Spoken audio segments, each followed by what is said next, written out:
Hello everyone, this is Ruchi and welcome back to this channel.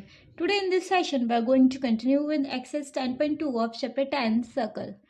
इस video में हम देखेंगे क्वेश्चन नंबर 9, लेकिन उससे पहले मेरा एक हम्बल रिक्वेस्ट कि अगर आपको मेरा पढ़ाने का तरीका समझ में आए तो आप प्लीज़ मेरे इस वीडियो को लाइक कीजिएगा, मेरे चैनल को सब्सक्राइब कीजिएगा। जिनके लिए भी वीडियो हेल्पफुल आप प्लीज़ उनको इस वीडियो को शेयर कर दीजिएगा। ओके, चलिए देखते हैं हम अपना क्वेश्चन नंबर 9। क्वेश्चन नंबर 9 है in figure 10.13, that means this figure, xy and x dash y dash are two parallel tangents to a circle with center O. See, xy और x dash y dash ये दोनों हमारी क्या है, दो parallel tangents हैं, ठीक है, सर्कल की। And another tangent A B with point of contact सी।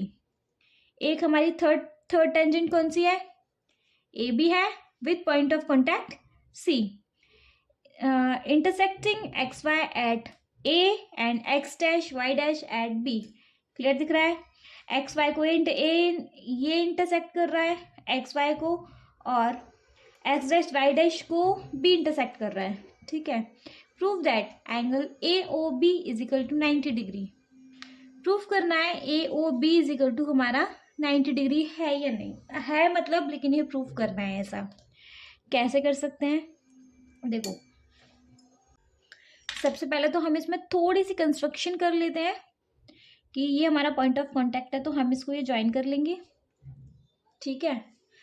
अब थोड़ा सा इस पर नज़र घुमाओ तो हमारे पास कितने एंगल्स बन रहा है, देखो एक ये एंगल बन रहा है, एक ये एंगल बन रहा है, एक ये एंगल बन रहा है और एक ये एंगल बन रहा है, 4 एंगल बन रहे हैं, ठीक है। हमको क्या चाहिए, ए ओ बी। दैट मीन्स अगर मैं इनको नेमिंग कर दूं, ये हो गया हमारा एंगल 1, एंगल 2, एंगल 3, एंगल 4। मैं ऐसा करके नहीं लेके चल रही पी ओ ए ओ सी, तो बहुत कंफ्यूजिंग हो जाएगा, तो मैंने इनको एंगल की नेमिंग दे दी है, ठीक है। तो मुझे मेनली क्या चाहिए, ये पूरा एंगल चाहिए, है ना। दैट मीन्स अगर मैं अपनी लैंग्वेज में देखूँ तो एंगल मुझे प्रूव क्या करना है, एंगल 2 + 3 इज इक्वल टू मेरा 90 डिग्री होना चाहिए। क्लियर है ना, मुझे ये प्रूफ करना है। तो इसमें क्या, एंगल 2 और एंगल 3, ठीक है। तो मुझे मेनली अब ये प्रूफ करना है। मैं कैसे प्रूफ कर सकती हूँ, देखो मैं अगर with the help of congruency, मैं अगर ये पहले ही प्रूफ कर दूँ एंगल 1 इक्वल है एंगल 2 के, एंगल 3 इक्वल है एंगल 4 के, तो मैं शायद angle 2 + angle 3 is equal to 90 proof कर पाऊंगी। कैसे कर पाऊंगी, मैं आपको वो दिखा दूंगी। देखो with the help of linear pair, मैंने अभी आपको ऊपर ऊपर से बता दिया है, लेकिन सॉल्व करके दिखाऊंगी तो समझ में आएगा। ट्राइंगल POA और AOC को कॉन्ग्रुएंट प्रूफ कर रही हूँ, ठीक है। फिर मैं COB और BOQ को कॉन्ग्रुएंट प्रूफ करूंगी, उसके बाद मैं बताऊंगी मैं इसको ऐसे कैसे लेके आ सकती हूँ।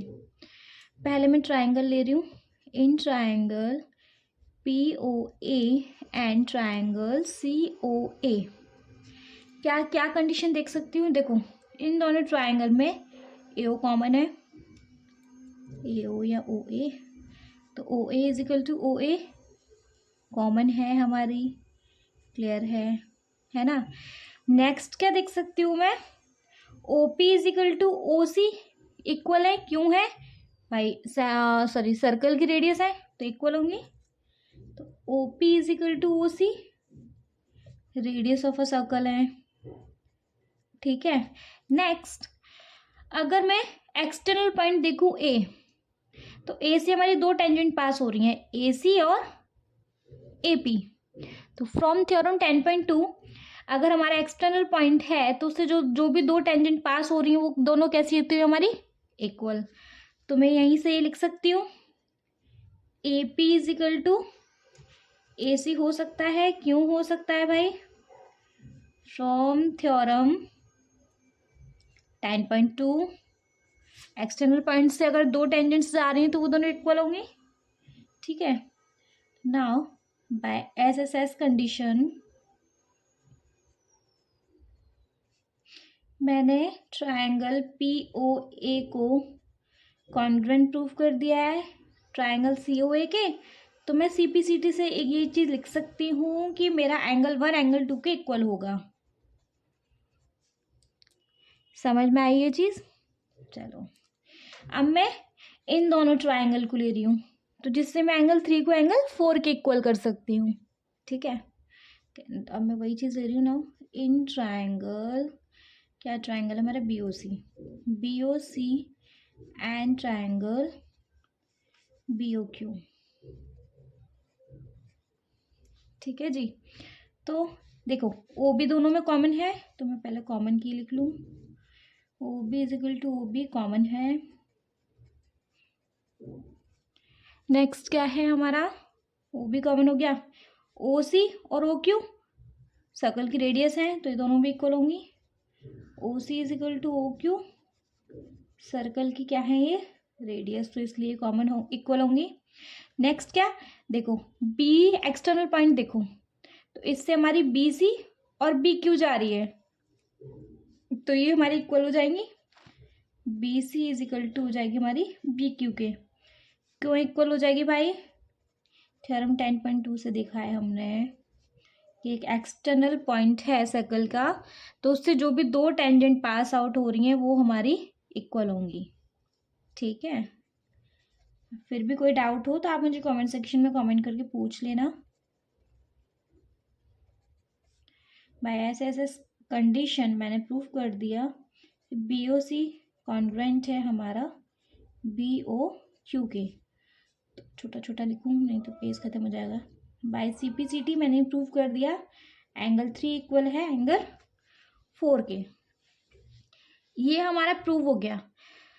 अब क्या करते हैं, देखो यहाँ से अगर ये स्ट्रेट लाइन है तो ये जितने भी एंगल बन रहे हैं सारे कैसे हैं, लीनियर पैर के एंगल्स हैं। तो मैं वही चीज़ ले रही हूँ फ्रॉम लीनियर पैर। लीनियर पैर में क्या होता है कि angle linear pair angle 1 plus angle 2 plus angle 3 plus angle 4 is equal to किसके हो जाता है सम इसका 180 डिग्री के। ठीक है, जो भी लीनियर पैर पे एंगल बनते हैं सबका सम कितना होता है 180 डिग्री। ठीक है, मुझे क्या क्या चाहिए, मेनली 2 और 3 को प्लस करके चाहिए, तो मैं 2 और 3 को तो छेड़ूंगी ही नहीं, मैं 1 और 4 को चेंज करूंगी। कैसे करूंगी, देखो 1 इक्वल है 2 के, तो मैं 1 को एंगल 2 लाइट कर लेती हूँ, ये तो 2 है, छेड़ना ही नहीं है भाई, 3 को भी नहीं छेड़ना। एंगल 4 का देखो, एंगल 4 इक्वल है एंगल 3 के, तो मैं एंगल 4 को चेंज करके 3 बना दूँ। मेरे पास क्या आ गया, ट्वाइस ऑफ एंगल 2 आ गए और ट्वाइस ऑफ एंगल 3 आ गए। समझ में आ रहा है ना। ठीक है, इन दोनों में से अगर मैं 2 कॉमन लूँ तो हमारे पास बचा है, कॉमन लिया है angle 2 plus angle 3 is equal to 180।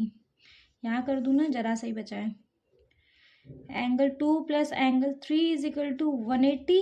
ये मल्टीप्लाई था, इस तरफ ले जाके मैं इसे डिवाइड कर दूँ, कॉमन जो मैंने बाहर निकाला था क्या हो गया 90 degree. Angle 2 plus angle 3 is equal to 90 degree. यही हमें मेनली प्रूफ करना था और ये हमने मेनली प्रूफ कर दिया। ठीक है जी, लेकिन फिर भी अगर कोई डाउट हो तो आप मुझे कमेंट सेक्शन में कमेंट करके पूछ लो, कोई दिक्कत नहीं है। Thank you.